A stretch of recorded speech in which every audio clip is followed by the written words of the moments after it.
अस्सलामुअलैकुम and a very good morning to all of you. जागो लाहौर में आप सबको खुश आमदीद कहते हैं जनाब। एक हंसती मुस्कुराती और खूबसूरत सी सुबह के साथ मैं हूं मुनीबा सिर्फ। मैं बिल्कुल ठीक ठाक हूँ।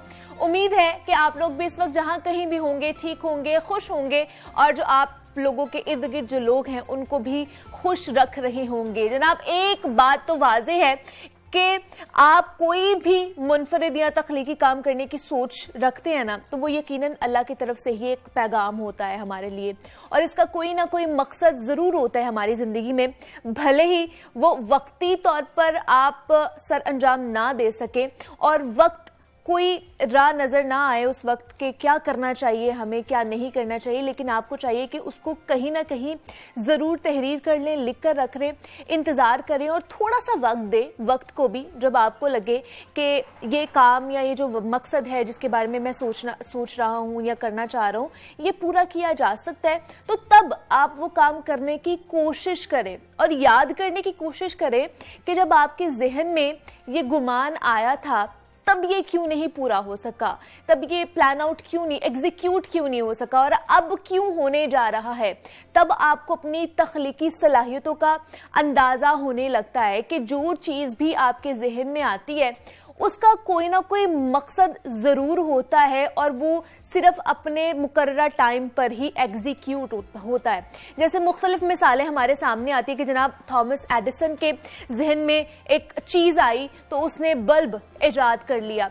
न्यूटन ने बस सेब को नीचे गिरते हुए देखा और उसने एक थ्योरी हमारे सामने पेश कर दी और जो हम तक अभी तक पढ़े और आती दुनिया तक जो है ना जनाब ये रहने वाली है। और ग्राहम बेल के दिमाग में भी कुछ ऐसा जरूर आया होगा जिसको सोचने के बाद उसने जनाब टेलीफोन इजाद किया है। अब ये एक बड़ी ही हैरत अंगेज इजाद बनती जा रही है और बन भी चुकी है। तो इसलिए जनाब अपनी सलाहियतों को जरूर समझने की कोशिश हमें करनी चाहिए और एटलीस्ट वक्त आने पर इसका इस्तेमाल करते हुए मुआशरे की बेहतरी में मुस्बत किरदार अदा करना चाहिए और टाइम देना चाहिए। वक्त को भी वक्त लगता है, इसलिए सब्र के साथ, शुक्र के साथ जो जनाब वक्त को वक्त दे ताकि आपको पता चल सके अगर तब वो काम नहीं हुआ, शायद उसका मुकर्ररा वक्त नहीं था, हमारे जहन में वो सोच तो आ गई लेकिन उसका कोई फायदा नहीं था अगर आप उस टाइम उसको एग्जीक्यूट कर लेते। तो इसलिए जब जिस चीज का मुकर्ररा टाइम लिखा गया होता है ना अल्लाह की तरफ से, तभी वो चीज होनी होती है। तो इसीलिए इस खूबसूरत से पैगाम के जनाब आप भी इसके ऊपर जरूर गौर कीजिएगा। आपकी जो भी सोचें आपके जहन में आ रही होंगी उनकी वजह से आप बड़े डिस्टर्ब भी होंगे कि जनाब हम ये सोचते हैं, हम प्लान आउट करते हैं लेकिन वो चीजें हो नहीं पा रही होती, तो उनको इंतजार करें, थोड़ा सा सब्र करें और वक्त दें। तो ये आज का पैगाम था। अब आगे बढ़ते हैं जनाब और लाहौर शहर में कौन कौन से आज इवेंट्स होने जा रहे हैं उस पर एक नजर डाल लेते हैं। और सबसे पहले जो इवेंट आज होने जा रहा है उस हवाले से आपको बताऊं तो लाहौर प्रेस क्लब में आज एक सेमिनार का इनेकाद किया जा रहा है। ऑफिशियल्स ऑफ वाइस के ज़ेर एहतमाम खवातीन के खिलाफ जराइम की रोकथाम के हवाले से जनाब ये सेमिनार का इनेकाद किया जा रहा है और लाहौर प्रेस क्लब में आज ये सेमिनार होने जा रहा है जहां पर खवातीन के हवाले से उन्हें आगाह किया जाएगा कि किस तरह ये जो जराइम होते हैं, डकैती या किस तरह की और भी जो चीज़ें इनमें आ जाती हैं उनको उनकी रोकथाम के हवाले से क्या क्या इनिशिएटिव लेने चाहिए, किस तरह आप अपने आप को संभाल सकते हैं बाहर निकलते वक्त। तो ये भी चीज़ें हम लोगों ने जनाब इस सेमिनार में देखना है। तो ये आज का पहला इवेंट है और जिसके हवाले से हमने आपको बताया है। अगला अगर आपको बताएं तो होने जा रहा है लाहौर जिमखाना में 7वीं नेशनल रैंकिंग टेनिस टूर्नामेंट के हवाले से जनाब एक प्रेस कॉन्फ्रेंस होने जा रही है और लाहौर जिमखाना में है और ये 7वीं नेशनल रैंकिंग टेनिस टूर्नामेंट है जिस हवाले से हम आपको बता रहे हैं। दूसरा इवेंट है ये लाहौर शहर में जो होने जा रहा है जिसकी फुटेज भी आप अपने टेलीविजन स्क्रीन्स पर देख रहे हैं। नेशनल है रैंकिंग टेनिस के हवाले से ये कॉन्फ्रेंस है जिसमें बहुत सारे जो हमारे टेनिस प्लेयर्स भी वहाँ पर हिस्सा लेंगे और उन्हें बहुत सी अवेयरनेस दी जाएगी टेनिस के हवाले से भी और एक इंटरैक्टिव जो सेशन वहाँ पर देखा जाएगा इस कॉन्फ्रेंस में। तो जनाब ये इवेंट्स ऑफ द डे थे कि आज लाहौर शहर में कौन कौन से इवेंट्स होने जा रहे हैं जिसके हवाले से हमने आपको बताया है। अब आगे बढ़ते हैं तो आज का दिन तारीख के आईने में देखें तो जनाब माजी के मारूफ अदाकार, हिदायतकार, मुसन्निफ और अदीब रऊफ खालिद को हमसे बिछड़े 11 बरस बीत गए हैं।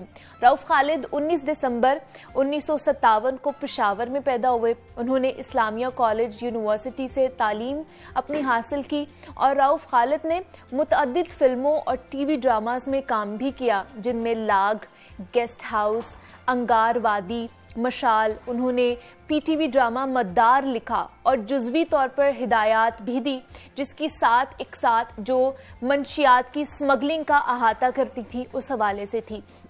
दूसरा ये बताया जाता है कि जनाब रऊफ खालिद साहब ने प्राइड ऑफ परफॉर्मेंस, वज़ीर आज़म अवार्ड और सदारती अवार्ड समेत कई अवार्ड्स भी अपने नाम किए हैं, हासिल किए हैं। उनकी पेंटिंग्स को world fine art gallery New York city और यूनान के शहर है वहाँ पे वाक़ एक आर्ट गैलरी में दिखाया भी गया है। रऊफ खालिद का शेखुपुरा के करीब ट्रैफिक हादसा हुआ था और उसमें 24 नवंबर यानी कि आज के दिन 2011 को 53 साल की उम्र में वो इंतकाल पा गए थे। और जब वो मोटरवे के रास्ते लाहौर से इस्लामाबाद जा रहे थे तो वहाँ पर जनाब उनकी जो गाड़ी है वो हादसे का शिकार हुई और वो जांबर नहीं हो सके थे।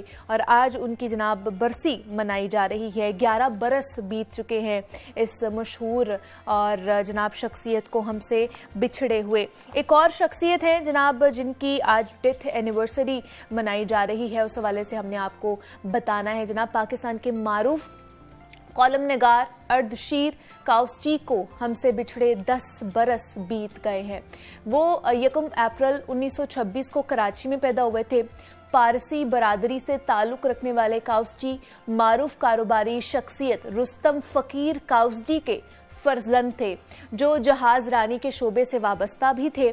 उन्होंने मुमताज तालीमी इदारे BWS पारसी हाई स्कूल और DJ साइंस कॉलेज से अपनी तालीम हासिल की और बाद अज़ा वो अपने वालिद के कारोबार से मुंसलिक हो गए और उनके साथ बिजनेस उन्होंने शुरू कर लिया। और 1953 में उनकी शादी नैन्सी से हुई और काउसजी मुकामी अंग्रेजी रोजनामा में तवील अरसे तक कॉलम भी लिखते रहे और उनके कॉलम रोजनामा एक्सप्रेस में भी शाया होते रहे और तकरीबन 20 साल तक उन्होंने कॉलम लिखे हैं। और 25 दिसंबर 2011 को उन्होंने जिने अपना आखिरी कॉलम तहरीर किया और अपने क़ारीन को अलविदा कहा। और वो शहरियों के हकूक़ के तहफ़्फ़ुज़ में सरगर्म तंजीम शहरी के सरपरस्त भी रहे। उन्हें पीपल्स पार्टी के बानी शहीद जुल्फ़िकार अली भुट्टो ने अपने दौरे हुकूमत 1973 में पाकिस्तान टूरिज़्म डेवलपमेंट कॉरपोरेशन का सरबराह भी मुकर्रर किया था और बाज़दा वो इस ओहदे से फारिग भी हो गए थे। और दिलचस्प अमर है कि जनाब 1976 में भुट्टो दौर में उन्होंने 72 दिन जेल में भी गुजारे थे और इतवार 25 नवंबर 2012 को 86 बरस की उम्र में वो इंतकाल कर गए थे और आज उनकी भी जनाब 10वीं बरसी मनाई जा रही है। तो ये दो मशहूर शख्सियात थी पाकिस्तान की जिनके हवाले से हमने आज आपको कुछ इंफॉर्मेशन दी है। तो जनाब यहाँ पे एक छोटी सी ब्रेक लूंगी, आपने कहीं नहीं जाना क्योंकि ब्रेक के बाद हमने बहुत सारी बातें करनी है, बहुत से गेस्ट से आपकी मुलाकात भी करानी है। आप एक छोटी सी ब्रेक लेते हैं।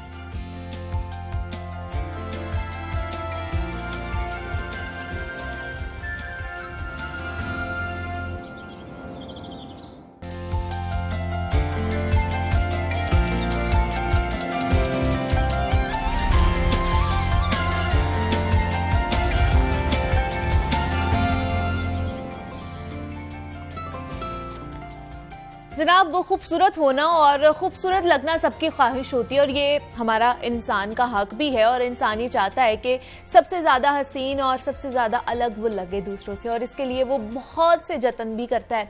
कभी कोई टोटका आजमाता है, कभी कोई वाइटनिंग इंजेक्शंस लगवाए जाते हैं, कभी क्रीम्स का बेजा इस्तेमाल किया जाता है और पहले सिर्फ ख़वातीन को इसका आदि समझा जाता था, लेकिन अब मर्द हजरात भी इसमें बराबर के शरीक होते जा रहे, इस दौड़ में शामिल होते जा रहे। दुनिया भर में एक बड़ी तादाद है जो अपनी ज़ाहरी खूबसूरती से मुतमईन नहीं होती है और इसका नतीजा ये निकलता है कि नौजवान कभी बूढ़े नहीं होने चाहते और बूढ़े फिर से जवान लगना चाहते हैं। ये सारी ऑटोमेटिकली चीज होना शुरू हो जाती है। तो अब मेडिकल साइंस ने भी बहुत तरक्की कर ली है और अगर नौजवान नित नए तरीके अपनाते हैं ना तो मेडिकल साइंस के ट्रीटमेंट्स में भी जिद्दत आती जा रही है, जिनमें से एस्थेटिक सर्जरी बहुत कॉमन प्रैक्टिस समझी जाती है।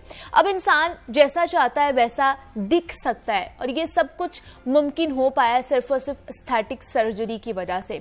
हालिया दिनों में हमने देखा कि कॉस्मेटिक ट्रीटमेंट को फैशन का हिस्सा समझा जाता था, और खसूसन चेहरे की कॉस्मेटिक सर्जरी में इस्तेमाल होने वाले फिलर्स खवातीन की जरूरत और जनाब ख्वाहिश के मुताबिक उनको इस्तेमाल किया जाता था, जिनसे ऑपरेशन किए बगैर आपको जो नताइज चाहिए होते थे, आपको जो रिजल्ट चाहिए होते हैं, वो आपको मिल जाते हैं। तो खूबसूरती को बढ़ाने का ये जो गैर फितरी तरीका हम लोग अपना रहे हैं, ये हमें हसीन तो बना देता है, लेकिन इसके बहुत ज्यादा ड्रॉबैक्स भी हैं जो हमारी स्किन के ऊपर जाहिर भी हो सकते हैं। तो कॉस्मेटिक सर्जरी कितनी फायदेमंद है और कितनी नुकसानदेह साबित हो सकती है, इस पर आज हम बात करेंगे। हमारे साथ इस वक्त मौजूद हैं डॉक्टर महानूर हैं, एस्थेटिक फिजिशियन है। महानूर, आपको वेलकम कहती हूँ जागो लाहौर में। कैसी हैं आप? मैं भी बिल्कुल ठीक ठाक। वालेकुम अस्सलाम। मानूर, एस्थेटिक सर्जरी के वाले से बहुत ज्यादा बातें की जा रही हैं कि आप जैसा चाहते हैं आप वैसा अपनी किसी भी फीचर को वैसा करवा सकते हैं। एस्थेटिक सर्जरी में क्या क्या चीज आ जाती है, मतलब ये है क्या, इसमें क्या सर्जरी की जाती है, क्या है ये एस्थेटिक सर्जरी? असल में एस्थेटिक्स मेडिसिन, एस्थेटिक सर्जरी एक ग्रे एरिया है बिटवीन सर्जिकल प्रोसीजर्स, क्योंकि इसमें मिनिमली इन्वेजिव प्रोसीजर्स होते हैं। जिस तरह से फैट डिसॉल्विंग आ गया, ठीक है, पहले सिर्फ लाइपोसक्शन होता था जो टोटली सर्जिकल प्रोसीजर है, ठीक है, बेरिएटिक बाईपासेस होते थे। अभी इन चीजों को मॉडिफाई करके मिनिमलिस्टिक अप्रोच के ऊपर आने को एस्थेटिक्स कहते हैं। Aesthetic surgery, aesthetic medicine is the same thing, ठीक है। अब जिस तरह से आपने बात की कि हर इंसान मुख्तलिफ दिखना चाहता है, खूबसूरत दिखना चाहता है, एस्थेटिक्स का कॉन्सेप्ट ही है। अच्छा, ठीक है, कि एक इंसान किस तरह से मुख्तलिफ दिखे, खूबसूरत दिखे। There are so many people जो अपने नोज से सेटिस्फाई नहीं होते, ठीक है, बाय बर्थ DNS होते हैं, डेविएटेड नेजल सेप्टास, उनको किस तरह से कवर किया जाता है। अब पहले सिर्फ राइनोप्लास्टी होती थी, प्लास्टिक सर्जरी का प्रोसीजर है, ENT वाले भी करते हैं, बट अब एस्थेटिक मेडिसिन या एस्थेटिक इंटरवेंशंस के थ्रू आप उसमें फिलर डाल सकते हैं। हाइलुरोनिक एसिड का फिलर 6 to 7 मंथ के लिए आपकी डिजायर्ड शेप बन जाती है। अच्छा, अगर काफी तो इसमें कोई कट नहीं लगता, कोई ऑपरेशन नहीं होता? नहीं, कुछ नहीं होता। नहीं, सिर्फ एक बना बनाया हाइलुरोनिक एसिड का टीका आता है, ठीक है, उससे आप अपनी स्किल्स को यूज करके रीशेपिंग और रीमॉडिफिकेशन कर सकते हैं, जिसके अंदर आपका नोज आ जाता है। अच्छा। डबल चिन हो तो जॉ लाइन आ जाती है। पहले से फेस लिफ्टिंग के लिए देयर वाज सर्जिकल प्रोसीजर्स, ठीक है। अभी when it comes to aesthetics हम उसके अंदर फिलर्स डाल सकते हैं, हम पीडियो थ्रेड्स डाल सकते हैं जो कोलेजन बेस्ड होते हैं, हम फेस को लिफ्ट कर सकते हैं। तो छोटा कट या छोटा इंजेक्शन का स्पॉट वर्सेस बहुत बड़े सर्जिकल प्रोसीजर, जिसके बाद 6 से 7 महीने तो सिर्फ रिकवरी टाइम होता है, चल जाती और इसके अंदर 6-7 महीने के अंदर आप उसको एंजॉय करते हैं, उस फेस को, और आप रीडू करा लेते हैं। ओके। इन कॉस्ट जो सर्जरी से 1/4 होती है, तो इसी वजह से ज्यादातर लोग एस्थेटिक्स की तरफ आना चाहते हैं rather than going for surgery. Proper पहले ही सिर्फ प्लास्टिक सर्जरी का पार्ट समझा जाता था, अभी ये डर्मेटोलॉजी और प्लास्टिक सर्जरी का एक मिक्सचर है। अब इसको कॉस्मेटोलॉजिस्ट कहा जाता है या एस्थेटिक सर्जन कहा जाता है। तो ये अब वो सारी चीजें जो एक ही चीज में आप लोग ले आए हैं, एक ही फील्ड में आ गए, शाख बन गई है ये एग्जैक्टली मेडिकल की दुनिया की, जिसके अंदर आप स्पेसिफिक प्रोसीजर्स हैं जो प्लास्टिक वाले और डर्मा वाले मिलके भी कर सकते हैं, और अगर आप खाली एस्थेटिक्स प्रैक्टिस करते हैं तो तब भी इट्स गुड इनफ। अच्छा, कि जैसे आपने नोज की बात की है या जॉ लाइन की बात की, इसके अलावा और किस तरह की एस्थेटिक सर्जरी हो सकती है? मतलब मैंने बहुत से लोगों को देखा जिनके डार्क सर्कल्स होते हैं, लिप फिलर्स भी इसी चीजों में आ जाते हैं क्या? बिल्कुल। अच्छा, बेसिकली सबसे पहले तो मैं आप लोगों को नॉलेज अगर थोड़ी सी प्रोवाइड करूं, हालांकि आप मुझसे ज्यादा जानते होंगे, बट के एस्थेटिक्स के अंदर आजकल कॉमन प्रोसीजर्स क्या हैं। अच्छा। अगर हम बड़ा इजीली इसको जॉट डाउन करें, सबसे पहले तो आता है PRP, प्रोटीन रिच प्लाज्मा, ठीक है, आपने बड़ा कॉमनली सुना होगा। PRP लोग इस जगह उस जगह, उसके अंदर क्या होता है, कंसंट्रेटेड प्रोटीन्स होते हैं बॉडी के, ठीक है, जो रिजुविनेशन नया करते हैं हर चीज को, आपकी जल्द को, आपकी झुर्रियों को, ठीक है। तो वी यूज इट अंडर आई के डार्क सर्कल्स के अंदर। ओके। एक नेचुरल चीज है ना, 21 दिन के अंदर उसका इफेक्ट आ जाता है। हाँ। आपकी फाइन लाइंस बेहतर हो जाती हैं, आपकी पिगमेंटेशन, ये डार्क सर्कल्स बेहतर हो जाते हैं, आपका जो भी बूस्टिंग इफेक्ट आप स्किन के ऊपर चाहते हैं वो आ जाता है। फिर उससे नेक्स्ट स्टेप पे आ जाते हैं फिलर्स। वो क्रॉस लिंक्ड हाइलुरोनिक एसिड होता है, उसके अंदर अब पीआरपी ने 21-21 दिन बाद आप इंजेक्ट करेंगे, पीआरपी, पीआरएफ, ये सारी चीजें, ठीक है, वो आपको प्रोलॉन्ग इफेक्ट देते हैं बट स्लोली। ठीक है। For example there is a bride, उसको एग्जाम्स होते हैं, फौरन शादियां आ जाती हैं, ठीक है, तो अंडर आई के अंदर इंजेक्शन पीआरपी का लगाएंगे तो कम से कम हमें ब्राइड को डार्क सर्कल से निजात दिलाने के लिए चाहिए 3 से 4 महीने। उससे नेक्स्ट स्टेप पे मूव करेंगे हाइलुरोनिक एसिड के ऊपर, तो हमें चाहिए टोटल 2 दिन। सही। There are so many girls who come to me कि जी हमारी शादी है, हम अभी एग्जाम से फ्री हुए हैं, 15 दिन बाद शादी है, अंडर आई का क्या करना है? We do fillers। ओके। उससे क्या होता है कि सारी हॉलोनेस फिल हो जाती है और वहां स्टे कर जाता है 6 महीने के लिए। उससे और 6 महीने के बाद दोबारा से रिफिल कराना पड़ता है अगर आपका दिल है, कराना चाहें तो। हाँ। उसके बाद आ जाते हैं आपके पास मीजोथेरेपीज आ जाती हैं, वाइटनिंग ट्रीटमेंट्स आ जाते हैं, फिर आप थोड़ा सा एस्थेटिक मेडिसिन की तरफ चले जाएं, सर्जरी से निकल के तो बीबी ग्लो फेशियल्स आ जाते हैं, ठीक है। There are so many things that could be done for one problem. जिस तरह से आप देखेंगी बड़ी प्रेग्नेंट औरतों को आयरन डेफिशिएंसी जब होती है तो मुंह पे छाइयां आ जाती हैं, मेलाज़मा जिसे कहते हैं, हाइपर पिगमेंटेशन, उसके भी 4 से 5 हल है। आप पीआरपी कर सकते हैं, आप मेसोथेरेपी कर सकते हैं, आप उनको लेजर ट्रीटमेंट्स कर सकते हैं।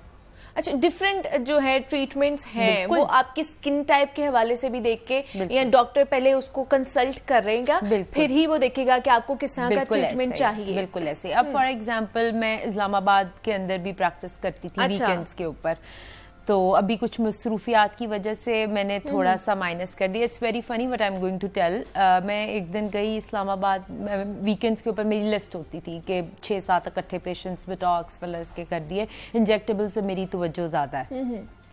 खैर वो लेडीज आई, उन्होंने आके कहा कि we want to get our botox done. वो कहीं पढ़ के, सोशल मीडिया भी तो एक चीज है ना जिसने बताया, उसकी वजह से भी हमें बहुत ज्यादा अवेयरनेस आती जा रही है, लेकिन कहीं ना कहीं नेगेटिव एस्पेक्ट भी फिर उसकी वजह से हमारे ऊपर नेगेटिविटी थोड़ी सी आती है ना जब कम्युनिकेशन बैरियर होता है और फिर लोग इतने क्वैक्स के पास चले जाते हैं, दे गेट टू नो। अच्छा, they said that we want to get botox done. 2 तरह की ना एस्थेटिक में क्लाइंटें जाती हैं, वो आपको आके कहती है आई हैव दिस प्रॉब्लम, ये मसला है, इसको हल करें, ठीक है। यहाँ पर वो आके कहते हैं जी हमने ये ट्रीटमेंट कराना है। I was like fair enough. उनका फुल फेस बोटॉक्स किया। बोटॉक्स हर रिंकल के लिए नहीं होता। अच्छा। ये पब्लिक सर्विस मैसेज है। बोटॉक्स सिर्फ जो मसल हमारे स्ट्रेच करने से रिंकल पड़ता है उसके लिए होता है। She got a Botox and 2 दिन के बाद 72 आवर्स का हम डाउन टाइम देते हैं ना बोटॉक्स के अंदर।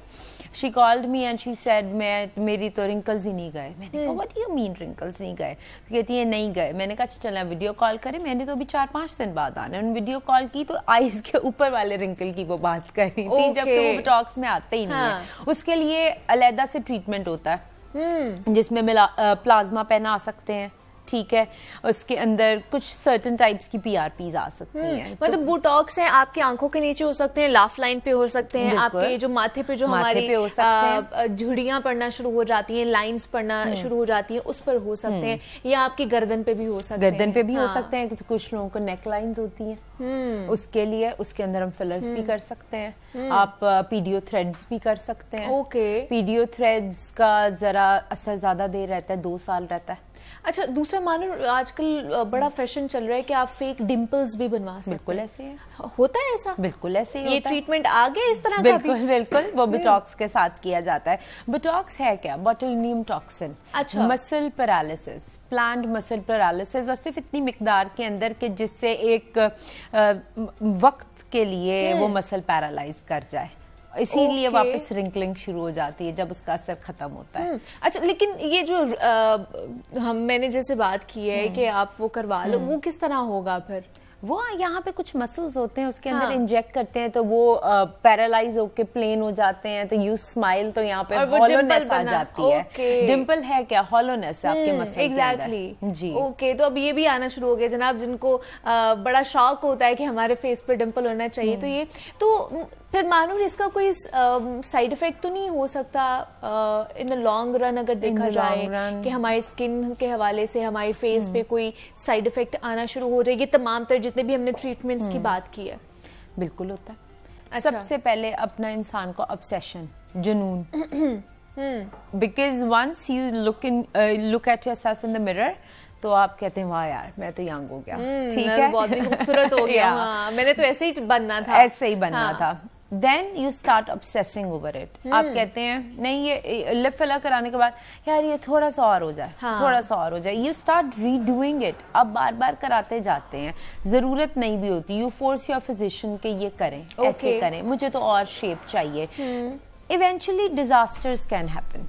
ओके। के एंड पे इंसान का ये हो जाता है कि अब मैं इसको अनडू कराऊं, तो वो एक इंसान उसी भूल भुलैया में फंस जाता है। अब मेरे होंठ ज्यादा बड़े हो गए हैं, अब छोटे हो गए हैं। उसके अलावा मैल प्रैक्टिस का मतलब होता है क्वैक्स के पास जाना। हाँ, सोशल मीडिया पे जैसे बहुत सारे आ रहे होते हैं पेजेस के, हमारे 2000 के भी लिप फिलर्स हो रहे हैं, 5000 के भी हो रहे हैं, डिफरेंट कैटेगरीज में वो वही करते हैं।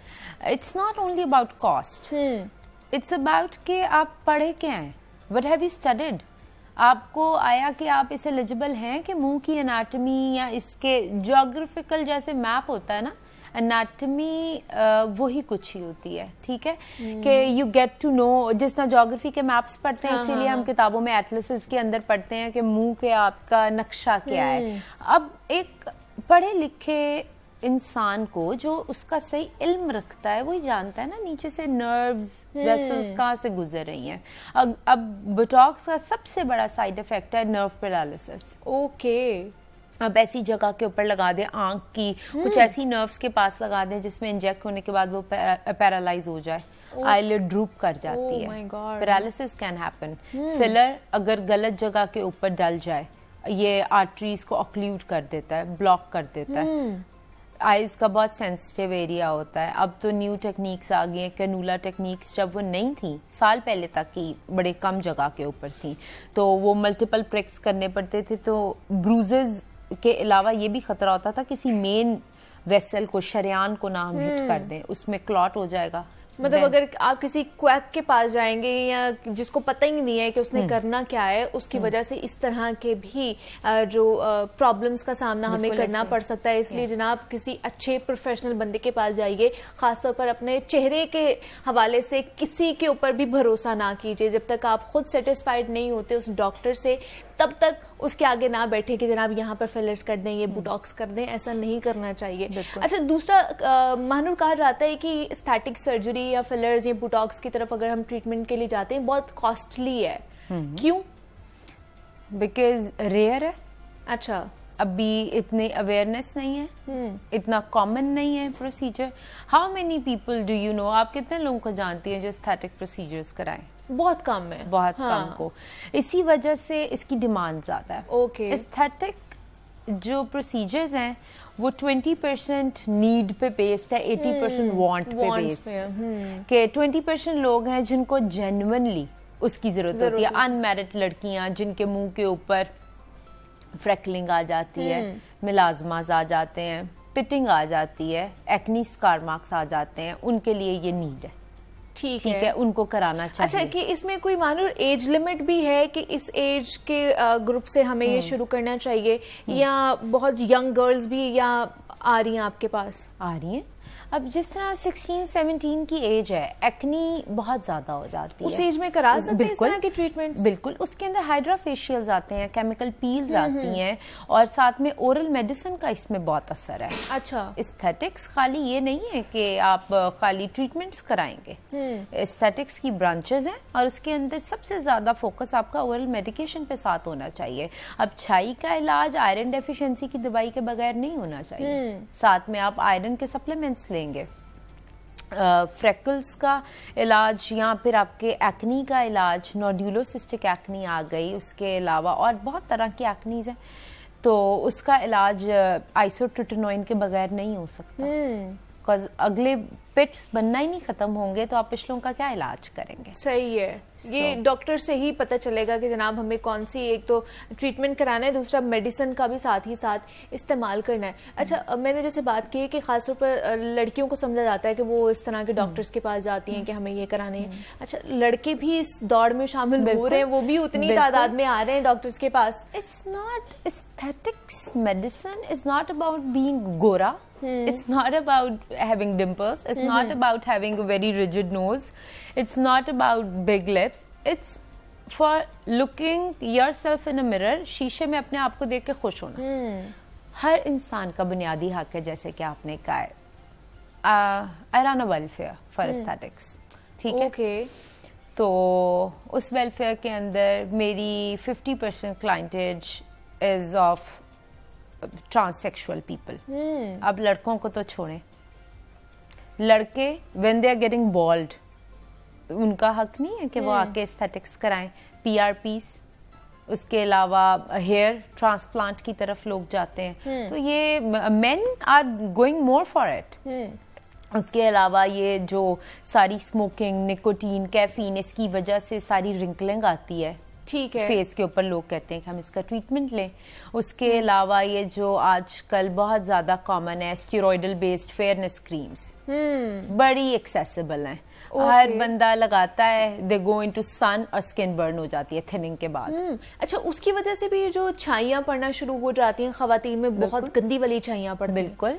आप अभी तो हम नहीं कर सके, next time let's do it. I will show you before and after कि किस तरह से कोमोडोनिक स्पर्टेशन हो जाती है, फेस में पिटिंग बन जाती है, अंदर कील महासे इतने डेप्थ में चले जाते हैं कि सेशंस करके उन कील महासों को निकालना पड़ता है और पूरी एक फेस की स्किन बर्न हो जाती है. एग्जैक्टली, वो रेड रेड से पैचेस पड़ना शुरू हो जाते हैं और वो लिटरली ऐसे लगते हैं जैसे किसी ने जला दी है आपके स्किन. तो वो किसी ने नहीं जलाई होती, वो जो आप फेयरनेस क्रीम्स यूज कर रहे होते हैं ना, उन्होंने जलाई भी होती है. डॉक्टर महानूर हमारे साथ मौजूद थी, एस्थेटिक फिजिशियन है. डॉक्टर महानूर, बहुत शुक्रिया आपके वक्त का कि आप यहाँ पर आई. एस्थेटिक सर्जरी के बारे से जनाब हम बात कर रहे थे. यहाँ पे छोटी सी ब्रेक लेंगे, मिलते हैं इस ब्रेक के बाद.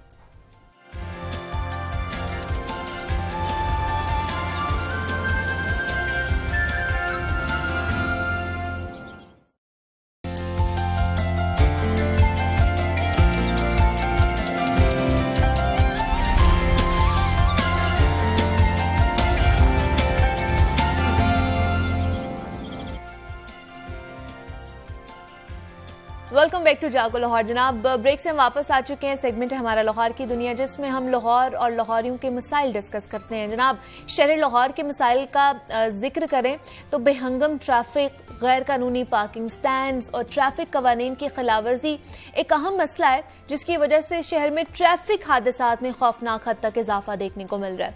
गुज़श्ता एक हफ्ते की अगर बात कर ली जाए शहर लाहौर की, तो एक हफ्ते के दौरान 2000 के करीब ट्रैफिक हादसात रिपोर्ट हुए हैं और लाहौर में ट्रैफिक हादसात की शरह सबसे ज्यादा है और हलाकतें भी सबसे ज्यादा रिपोर्ट होती हैं. ट्रैफिक कवानीन पर पाबंदी को यकीनी बनाने और हादसात की कमी के लिए ट्रैफिक पुलिस लाहौर की जानिब से सख्त इकदाम उठाने का फैसला भी किया जाता है, किया भी गया है. और बगैर लाइसेंस ड्राइविंग, बगैर हेलमेट मोटरसाइकिल चलाने वालों, वन वे की खिलाफ वर्जी करने वालों के खिलाफ सख्त क्रैकडाउन शुरू कर लिया गया है. इस हवाले से मजीद क्या क्या इकदाम किए जा रहे हैं, नजायज तजावुजात और स्मोक की रोकथाम के लिए क्या क्या इकदाम उठाए जा रहे हैं, इस पर बात करेंगे. हमारे साथ इस वक्त स्टूडियोज में मौजूद हैं सरबराह हैं लाहौर ट्रैफिक पुलिस के डॉक्टर असद एजाज मली साहब हैं. सर, आपको वेलकम कहती हूँ जागो लाहौर में. कैसे हैं आप? जी बहुत शुक्रिया, अल्हम्दुलिल्लाह, अल्लाह का करम. सर, सबसे पहले तो जो कैंपेन शुरू की गई है, मुहिम शुरू की गई है हेलमेट के हवाले से, कि एक मरतबा फिर से शुरू की गई, इससे पहले भी शुरू की जाती हैं इन कैंपेन्स, तो एक वक्त के बाद वो दम तोड़ जाती हैं, उस तरह का इफेक्टिवनेस हमें नजर नहीं आ रही होती है. तो ये जो आपके आने के बाद ये जो कैंपेन शुरू की गई है, इसमें कितनी इफेक्टिवनेस रहेगी? अभी तक कितने चालान्स किए गए हैं हेलमेट ना पहनने वालों के खिलाफ? देखिए, ये जो एक वर्ड हम यूज करते हैं ना जी, स्पेशल कैंपेन स्टार्ट की गई है, ये तो एक थोड़ा सा होता है चीज पे फोकस करने के लिए. अदरवाइज ये प्रोसेस कंटिन्यूअस रहता है. पहले भी चल रहा था. हाँ, थोड़ी सी तेजी इसमें लाई जाती है. कुछ खास सेगमेंट्स को ज्यादा फोकस किया जाता है। जैसे आजकल हम 3 सेगमेंट्स पे बहुत ज्यादा फोकस कर रहे हैं। नंबर 1 उसमें हेलमेट के हवाले से है कि मोटरसाइकिल सवार जो हैं वो हेलमेट का इस्तेमाल करें। इस पे ज्यादा फोकस करने की वजह बेसिक ये है कि अगर हम रोड डाटा को एनालिसिस करें तो हमारे 75% जो रोड यूजर्स हैं they are on motor bikes, तो स्पेशली फिर उनको कैटर करने के लिए उन पे ज्यादा हुसूसी तवज्जो देने की जरूरत होती है। दूसरे नंबर पे हम ये चाह रहे हैं कि कोई भी लोग जिनका ड्राइविंग लाइसेंस ना बना हो वो रोड पे मत आए, वो गाड़ी मत चलाएं, वो मोटरसाइकिल मत चलाएं। तो इस चीज को हम बड़ा सीरियसली अभी टेकअप किया हुआ है। ये हमारा मेन फोकस है इस वक्त कि ड्राइविंग लाइसेंस के बगैर मोटरसाइकिल या गाड़ी मत चलाएं प्लीज। लाहौर में 24 सेंटर्स अवेलेबल हैं ट्रैफिक पुलिस और लाहौर पुलिस के, जहां पे ड्राइविंग लाइसेंस बनाने की सहूलत है। लोग उनसे फायदा उठाएं। ये राउंड द क्लॉक ओपन होते हैं, कुछ रात 12 बजे तक ओपन होते हैं, तो जाके सारे अपना लाइसेंस बनवाएं। लाइसेंस बनवाने के बाद रोड पे आएं ताकि जो हम हादसात की बात करते हैं इसको कम किया जा सके। ज्यादातर जब भी हादसात होते हैं तो ड्राइवर से जब चेक किया जाता है तो उनके पास लाइसेंस मौजूद नहीं होता है, तो इस चीज को कैसे इंश्योर किया जाएगा? देखिए बड़ा अनफॉर्चुनेट है। असल ये सारी हुसूसी कैंपेन्स ड्राइविंग लाइसेंस से शुरू करने की बड़ी वजह भी यही है। वेरी अनफॉर्चुनेट है। मैं कल भी कहीं पे जिक्र कर रहा था कि अभी भी लोग लाइसेंस बनवाने को समझते हैं कि ये शायद ट्रैफिक को दिखाने के लिए जरूरी है, ट्रैफिक पुलिस को। वो ये नहीं समझते कि ये उनका पार्ट ऑफ रिस्पॉन्सिबिलिटी है। अगर आईडी कार्ड बनवाना आपके लिए जरूरी है तो आपके लिए गाड़ी चलाने के लिए ड्राइविंग लाइसेंस भी उतना ही जरूरी है। तो इस चीज को अगर जब तक लोग नहीं समझेंगे और इस तरफ नहीं आएंगे तब तक हमें ये डिफरेंट मसाइल रोड पे देखने पड़ेंगे। बिल्कुल ऐसे ही है, लेकिन हमने जैसे ही देखा कि सर आप आए, आपने ओहदा संभाला है, तो थोड़ी सी हलचल हुई है। जैसे मैंने पहले भी बात की है कि ये मुहिम शुरू की जाती है, पहले भी मुहिमात का आगाज किया जाता है, लेकिन फिर वो कहीं ना कहीं डेड हो जाती हैं कहीं आके। लेकिन आपके आने के बाद ये जो हलचल हुई है ये इसी तरह बरकरार रहने वाली, कॉन्टिन्यूस ये सिलसिला रहेगा? इसमें कोई शक की गुंजाइश नहीं होनी चाहिए किसी को भी कि ये सिलसिला चलता रहेगा और जब तक डिजायर्ड रिजल्ट्स नहीं आएंगे हम इसी तरह मेहनत से काम करते रहेंगे। अच्छा। अब देखें थोड़ा सा अगर हमने हलचल मचाई है या थोड़ा सा एक्टिविटी स्टार्ट की है तो उसके बड़े पॉजिटिव इम्पैक्ट्स आ रहे हैं। इवन डॉक्टर कम्युनिटीज की तरफ से हमें बड़ा वो मैसेज मिला कि जी ओवरऑल एक्सीडेंट के जो केसेस हैं वो कम रिपोर्ट हो रहे हैं, स्पेशली विद हेड इंजरी के साथ। तो ये बड़ा पॉजिटिव इम्पैक्ट है हमारे लिए, बड़ी इंकरेजमेंट थी इसके साथ साथ। तो ये इंशाल्लाह ताला इसको हम आगे भी लेके चलेंगे और जब तक डिजायर्ड रिजल्ट्स नहीं आएंगे हम इसको कंटिन्यूस रखेंगे। आप अगर माल रोड को भी आजकल देखें तो उस पर बड़ा अच्छा इंपैक्ट आ गया है, मेजर एरियाज में आना शुरू हो गया। इसलिए अब हमने अपनी टीम्स जो है माल रोड से जरा कम करके बाकी पेरिफेरल एरियाज में लगा रहे हैं। हमने जौहर टाउन में लगा दी हैं, इकबाल टाउन में हमारी टीम, अलामा इकबाल टाउन में वहां पे हमारी टीम्स काम कर रही हैं। तो डिफरेंट एरियाज को हम अभी कैटर कर रहे हैं, कैटर किया जा रहा है। अच्छा, दूसरा सर जो एक और बड़ी वजह जिसकी वजह से हादसा ज्यादा रूनुमा होते हैं, जो नाजायज तजावुजात है, उनकी एक बहुत बड़ी भरमार है शहर लाहौर में, उनको किस तरह कैटर किया जाएगा? क्या क्या इकदाम उठाए जाएंगे? देखिए वेरी अनफॉर्चुनेट है ये कि हमारे यहाँ बहुत सारी चीज़ें इंफ्रास्ट्रक्चर के हवाले से और ये तजावजात के हवाले से और खसूसी तौर पे जो बाजार में डिफरेंट वो रेडियम वगैरह उनके हवाले से बहुत काम करने की ज़रूरत है। नो डाउट उसमें ट्रैफिक पुलिस का रोल भी है, लेकिन इसके साथ साथ हमें बाकी जो एलाइड डिपार्टमेंट्स हैं उनकी सपोर्ट की बहुत ज़्यादा ज़रूरत है। इसमें बाकी काफ़ी सारे डिपार्टमेंट्स हैं जो इससे कंसर्न होते हैं। ट्रैफिक पुलिस जो है वो तो रोड की हद तक रिस्पॉन्सिबिलिटी ले सकती है, लेकिन लेट से कोई उससे पीछे अगर कोई खड़ा है साइड सर्विस रोड में, कोई आगे किसी ने रेडी लगा दी है तो उसकी वजह से फिर फ्लो जो है वो डिस्टर्ब होगा मेन रोड का भी। तो इसमें बाकी काफी सारे फैक्टर्स इन्वॉल्व हो जाते हैं। हम सबके साथ ऑन बोर्ड हैं, सबके साथ मीटिंग्स वगैरह हो रही हैं। इंशाल्लाह ताला इस पे भी वर्क जो है वो कंटिन्यू रहेगा हमारा। अच्छा सर, आप आए हैं, नए हैं, लेकिन क्या नए सीटीओ को किन किन चैलेंजेस का सामना करना पड़ सकता है? मतलब जब आते हैं कोई ना कोई पहले से चीजें चल रही होती हैं, फिर उनको दोबारा से रीन्यू करना, चीजें इस तरह के चैलेंजेस का सामना करना पड़ता है जब नया ओहदा हम संभालते हैं। डेफिनेटली किसी भी जगह पे आप जाके अगर नया काम स्टार्ट करें तो आपको एक दफा से वो फील होगा, कुछ नए चैलेंजेस फील होंगे। लेकिन लेट्स से जैसे मैं आपकी मिसाल लूंगा कि अगर आप आज यहाँ पे शो कर रही हैं तो आप समहाउ ट्रांसफर होके किसी दूसरी जगह जाके शो ही करती हैं, इसी तरह मॉर्निंग शो, तो आपका एक एक्सपीरियंस है तो आपको हेल्पफुल होगा।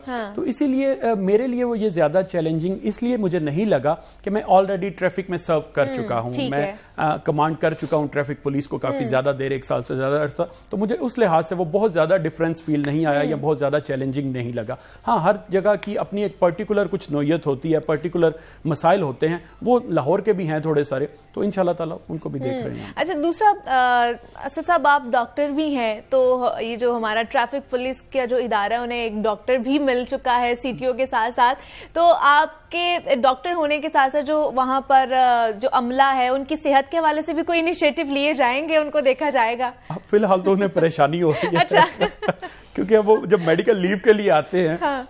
तो वो कुछ बताते हैं तो मैं शायद थोड़ा बेहतर समझ पाता हूँ, तो बाज़ औक़ात उन्हें वो इतना अच्छा नहीं लगता कि यार इसको तो ये बात समझ आ रही है, ज्यादा समझ आ रही है। अच्छा, बहुत सारे हमने वार्डन्स को देखा भी सर, कोई डिप्रेशन, कोई एंजाइटी का शिकार भी होते हैं, लड़ाई झगड़े भी सड़कों पे होते हैं, तो उनका भी इलाज अब आप कर लेंगे? हाँ, देखिए उनका इलाज मैं इस तरह कर पाऊंगा कि उनको जो प्रॉपर असिस्टेंस की जरूरत है वो हम कोशिश करेंगे प्रोवाइड करेंगे। आपने बड़ा वैलिड वर्ड यूज किया कि चिड़चिड़ापन।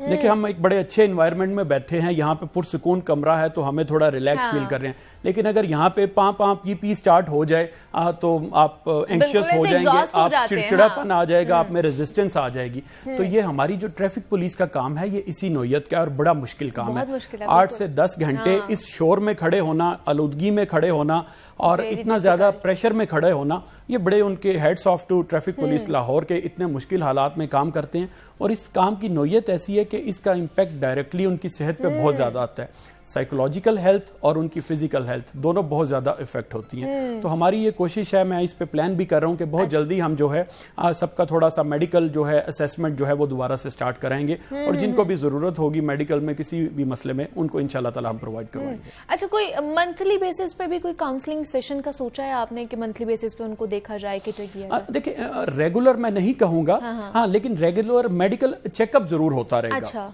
उसमें जिसकी रिक्वायरमेंट होगी उसकी रिक्वायरमेंट बेस हम जरूर उनको रेफर करते रहेंगे। मतलब अब जो मेडिकल लीव लेने आएगा तो वो बड़ा होशियार हो सोच समझ के आए, क्योंकि आगे डॉक्टर साहब ही बैठे हुए हैं, तो वो अच्छे तरीके से जान जाएंगे कि आप सही में लेना चाह रहे हैं कि नहीं लेना चाह रहे। अच्छा, दूसरा, पंजाब भर में हमने देखा कि डिजिटल चालानिंग का भी आगाज किया जा रहा है, लेकिन उससे पहले सेफ सिटी अथॉरिटी भी मौजूद थी, उनके कैमरे से भी देखा जाता था चालान का। लेकिन इसमें क्या डिफरेंट है सेफ सिटी अथॉरिटी क्या और ये अब डिजिटल चालानिंग जो शुरू की जा रही है? देखिए सेफ सिटी जो है, जो वो चालान कर रहे हैं उसको नाम दिया गया था ई चालान का। आप कुछ वायोलेशन करते थे, सेफ सिटी का इक्विपमेंट या कैमरास जो लगे हुए हैं वो उसको डिटेक्ट करते थे और उसका चालान बना के ऑटोमेटिकली आपके घर पे कोरियर हो जाता था या पोस्ट के थ्रू आ जाता था। उसको नाम दिया गया था ई चालान का। जी। अभी जो हमने डिजिटल चालान स्टार्ट किया है ट्रैफिक पुलिस लाहौर ने, उसमें बेसिकली ये है कि प्रीवियसली प्रैक्टिस थी मैनुअली बुक के ऊपर एक चालान कटता था, आपको रोका है ट्रैफिक वार्डन ने, उसने का नाम बताओ, वो लिखता था हाथ से। अब वो लिखने की बजाय उसे हमने डिजिटल इक्विपमेंट दे दिया है। उसके पास मोबाइल फोन है, उसके पास टैबलेट है, उसके पास कोई भी गैजेट है, उसके अंदर एप्लीकेशन डाउनलोड हो गई है जो पंजाब इंफॉर्मेशन टेक्नोलॉजी बोर्ड की मदद से बनी है। उसमें सिंपली उसे आपका CNIC नंबर एंटर करना है। जब वो CNIC नंबर एंटर करेगा फोन में, तो आपका सारा डाटा ऑटोमेटिकली उसमें फीड हो जाएगा। आपका नाम आ जाएगा, आपका एड्रेस, आपका होम एड्रेस, आपका लाइसेंस नंबर, आपका गाड़ी का नंबर। तो वो बहुत ज्यादा टाइम की बचत होगी। वो जो पहले लड़ाई होती थी ना, वो हाथ पकड़ लेते थे, लिखने नहीं थे देते, नहीं भाई छोड़ दो ये, अब वो नहीं करना पड़ेगा। और एक तो ये टाइम वाली है, दूसरा ये है कि ट्रांसपेरेंसी बहुत होगी। पहले कभी कभार होता था कोई जाली बुक्स बन जाती थी, चालान बुक्स, वो इस तरह का होता था। डाटा अब हमारे पास बड़ा इजीली अवेलेबल होगा, उसको एनालिसिस इजी होगा। जस्ट कंप्यूटर के क्लिक पे आपको पता चल जाएगा कितने चालान है, किसके हैं, कैसे है, किस मद में हो रहे हैं। तो ये सारी चीजें जो हैं वो टेक्नोलॉजी की तरफ एक फर्दर कदम है हमारा। इससे ओवरऑल लाहौर ट्रैफिक पुलिस पे बड़ा पॉजिटिव इंपैक्ट आएगा और शहरियों को भी सहूलत होगी इससे। और ये अच्छा भी इनिशिएटिव लिया जा रहा है कि हमें टेक्नोलॉजी के साथ अप टू डेट रहना चाहिए और खुद को भी अप टू डेट रखना चाहिए। अच्छा, दूसरा सर, स्मॉग के हवाले से अगर ना बात की जाए तो फायदा नहीं है, क्योंकि स्मॉग ने हमारा जीना दुभर किया हुआ है। और लाहौर के हवाले से देखा जाए तो आलूदगी में सर फहरिस्त है, टॉप 1 पे हम लोग इस वक्त ट्रेंड कर रहे हैं। तो स्मॉग के हवाले से क्या इकदामात उठाए जा रहे हैं ट्रैफिक पुलिस की तरफ से? गाड़ियां तो अभी भी वैसे ही हमें सड़कों पर नजर आ रही हैं, जो मुजरे सेहत धुआं भी छोड़ रही हैं, काला धुआं भी छोड़ रही हैं। तो क्या इकदामात उठाए जा रहे हैं?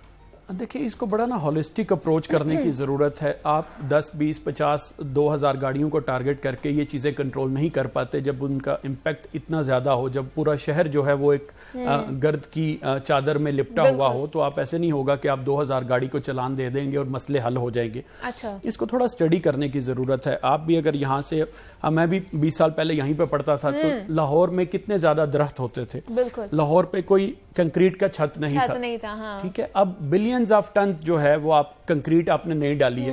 क्या आपने इतने बिलियन ट्रीज लगाए हैं आपने लाहौर में?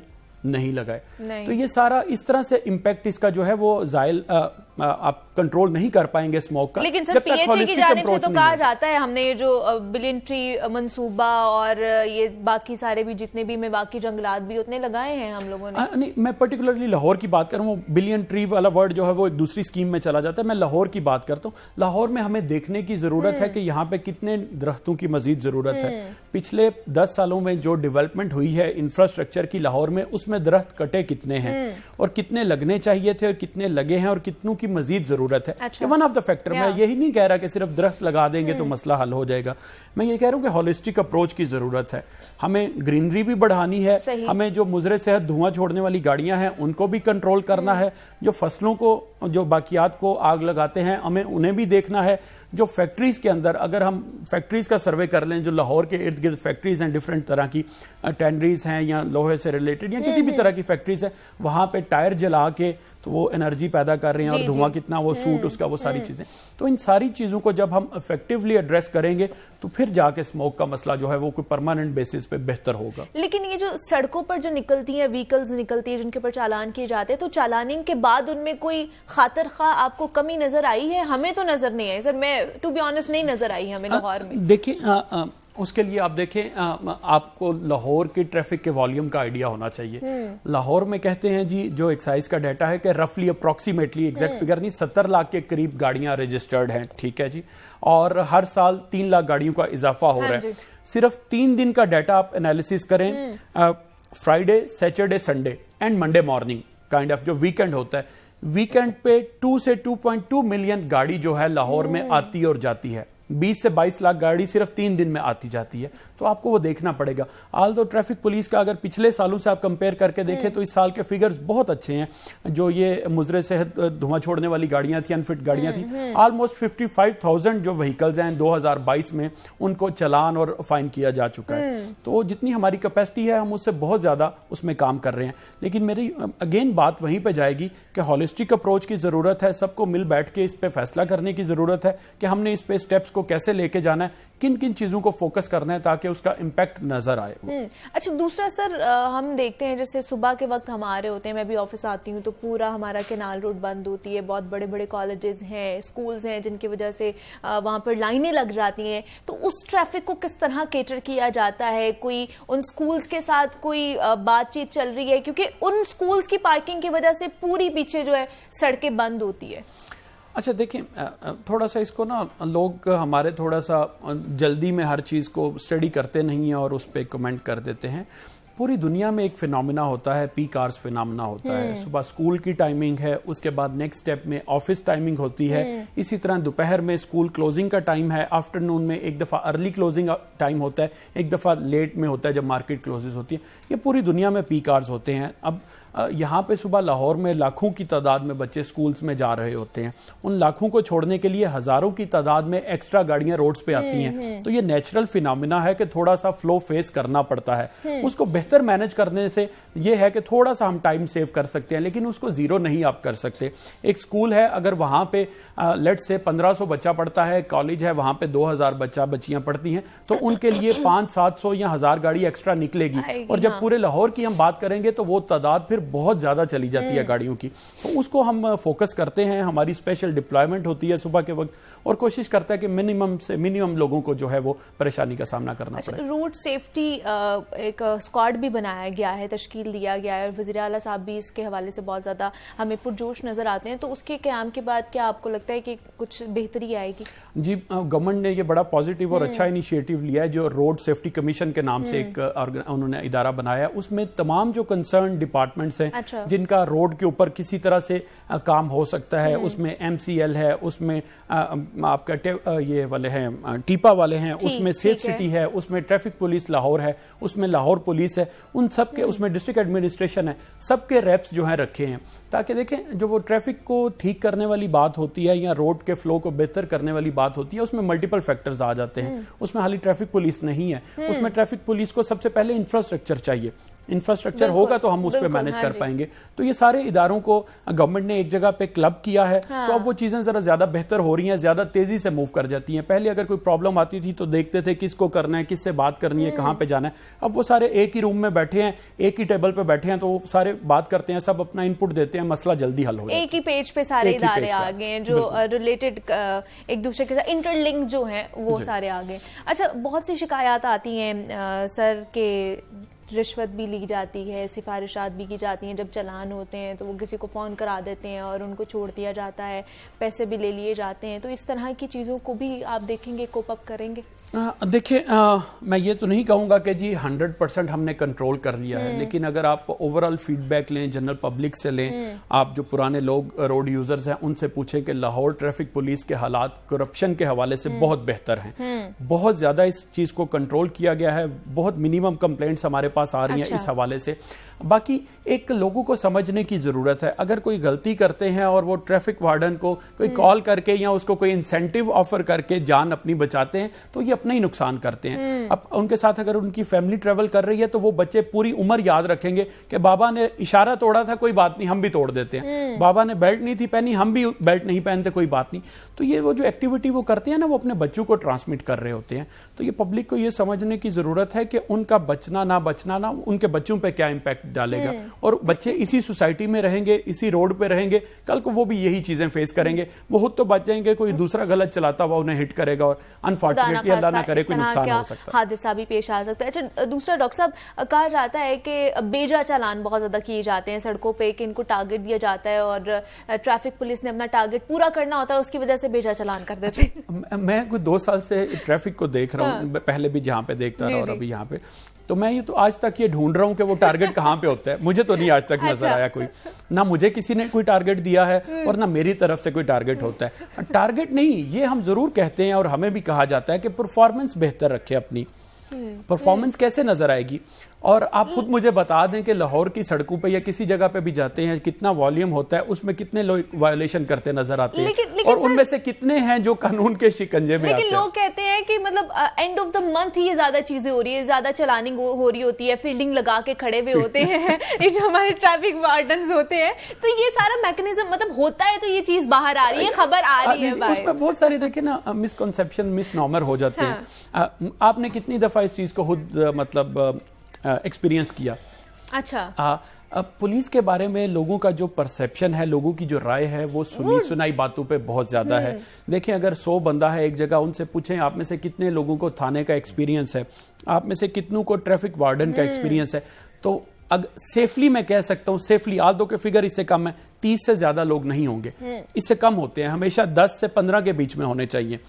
बाकियों का डायरेक्ट इंटरेक्शन कभी नहीं हुआ होता, लेकिन एक सुनी सुनाई बातों पे वो अनफॉर्चुनेट है कि हमारी परसेप्शन थोड़ी ज्यादा गलत हो चुकी है। लेकिन अब एक अच्छी बात यह है कि ये ट्रैफिक वार्डन्स जो लाहौर के हैं, आप इनको रिकॉर्ड उठा के देखें कि इनमें इतने पढ़े लिखे लोग हैं, बहुत ज्यादा पीएचडी स्कॉलर्स हैं। मुझे तो लगता है कि आधी फोर्स इनकी एमफिल है जो ट्रैफिक वार्डन्स है, तो इनका रवैया बेहतर है, इससे ओवरऑल चीजें बेहतर है। बाकी नो डाउट एक हिस्टोरिकली पुलिस डिपार्टमेंट से और ट्रैफिक पुलिस से रिलेटेड एक मिसकॉन्सेप्शन चल रहा है कि ये शायद हर वक्त ही उल्टे काम कर रहे होते हैं या टारगेट कुछ पूरा कर रहे होते हैं। ऐसी बात कोई नहीं है। एक तो ये भी आता है, सुनने में आता है कि जनाब इनको कमिशन भी मिलती है कि कितने टारगेट करेंगे, इस तरह उन्हें पीछे अगर कोई हो तो प्लीज बताइएगा, हमारे पास ऐसी कोई चीज मतलब ये सुनी सुनाई बातें हैं, ये इस तरह की खबरें गर्दिश कर रही होती है, इसलिए हम आपसे पूछ रहे हैं कि बहुत अच्छा है कि आपके तवज्जुह से ये बहुत पॉजिटिव है कि लोगों तक अच्छी बात जाएगी और लोगों को पता चलेगा कि रियल फैक्ट्स हैं। कोई कमीशन वाली बात नहीं होती, कोई टारगेट वाली बात नहीं होती, कोई फील्डिंग लगाने वाली बात नहीं होती। अगर हम उनको उन सिग्नल से हटा दें तो फिर बोलेंगे ट्रैफिक पुलिस नजर नहीं आ रही। तो जहां पे खड़े होते हैं, डेली ड्यूटीज हैं या जहां पे रिक्वायरमेंट होती है, वहीं पे खड़े होते हैं। हम उसको डिप्लॉयमेंट बोलते हैं, फील्डिंग लगाना नहीं बोलते। फील्डिंग एक डिफरेंट और बिल्कुल ऐसे ही है और बहुत मुश्किल काम होता है ये सड़कों पर खड़े हो के जनाब 10 से 12 घंटे की ड्यूटी करना। ना आपने बारिश देखनी है, ना आपने धूप देखनी है, किसी भी मौसम में आपने बाहर सड़क पे खड़े होके जनाब ट्रैफिक को देखना होता है, तो बड़ी मुश्किल काम है। हम 1 घंटा भी बाहर खड़े हो जाना तो हमारी शामत आ जाती है और हम लोग कहते हैं हाय क्या हो गया, लेकिन ये इनका भी जनाब दाद देनी बनती है। डॉक्टर असद मल्ही साहब हमारे साथ मौजूद थे, CTO लाहौर है। सर बहुत शुक्रिया आपके वक्त का कि आप यहाँ पर पर आए और तमाम तर जितनी भी चीजें थी जनाब, ट्रैफिक पुलिस के हवाले से जितने भी इबाम थे, जितनी भी चीजें इकदाम उठाए जा रहे हैं सीटीओ की तरफ से और इस इदारे की तरफ से, उस पर हमने बात की है। और जनाब यहाँ पे एक छोटी सी ब्रेक, मिलते हैं इस ब्रेक के बाद।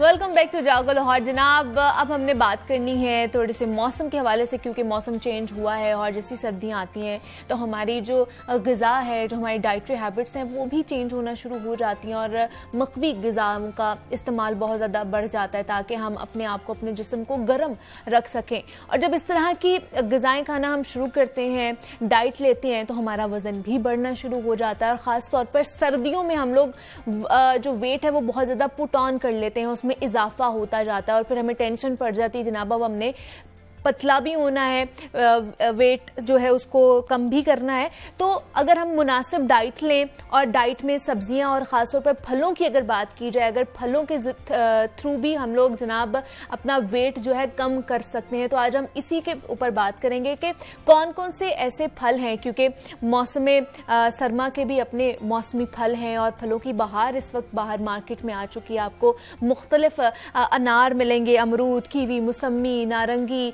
पाइनएप्पल, नाशपाती, ये तमाम तर जितने भी मौसमी फल हैं इनमें कोई ना कोई ऐसे एलिमेंट, ऐसी चीज़ें मौजूद होती हैं जो हमारी सेहत के लिए बड़ा अच्छी होती हैं और दूसरा हमारी वेट लॉस जर्नी में भी हमें मदद देती हैं। तो आज न्यूट्रिशनिस्ट डॉक्टर कोमल राना हमारे साथ मौजूद हैं, उनसे जानेंगे कि जनाब इन तमाम तर फ्रूट्स में क्या क्या चीज़ें मौजूद हैं जिनको मैजिक एलिमेंट्स भी कहा जा सकता है और इनके थ्रू किस तरह हम अपना वेट जो है उसको कम कर सकते हैं। तो कोमल, आपको वेलकम कहती हूँ जागो लाहौर में। कैसी हैं आप? बिल्कुल ठीक, अल्हम्दुलिल्लाह।